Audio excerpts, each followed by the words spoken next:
இப்போ பெஞ்ச மலைக்கு வந்து நீர்வரத்து ஜலகாம்பாரில் வந்திருக்கு அப்படின்னு சொன்னாங்க. சரி, நாங்களும் வண்டி எடுத்துகிட்டு கிளம்ப ஆரம்பிச்சுட்டுங்க.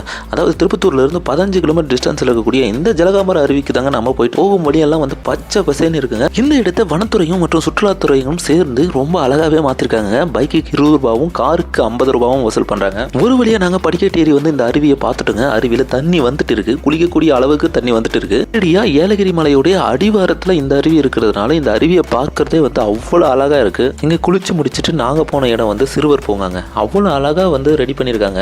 உங்கள் வீட்டு பசங்களை நீங்கள் கூட்டிகிட்டு வந்தீங்கன்னா கண்டிப்பாக வேறு லெவலில் என்ஜாய் பண்ணுவாங்க. வீக்கெண்டுக்கு ஒரு தரமான பிளேஸ்னே சொல்லலாம். அவ்வளோ வந்து செலவு பண்ணி எல்லாமே மாடிஃபை பண்ணியிருக்காங்க. இந்த மலையோட அடிவாரத்தில் பிள்ளையார் கோயில், பெருமாள் கோயில், முருகர் கோயில்னு 3மே இருக்குங்க. அதிலும் இங்கே இருக்கக்கூடிய முருகர் கோயில் சிவலிங்க வடிவில் வள்ளி தெய்வானியோட நமக்கு காட்சி அளிக்கிறாங்க. ஒரு குறைந்த பட்ஜெட்டில் குடும்பத்தோட ஒரு ட்ரிப் போனோம் அப்படின்னு பிளான் பண்ணிங்கன்னா கண்டிப்பாக இந்த இடம் ஒர்த்தான இடங்க. ஸோ இந்த மாதிரி வீடியோக்கு நம்ம பேஜை ஃபாலோ பண்ணி வச்சுங்க.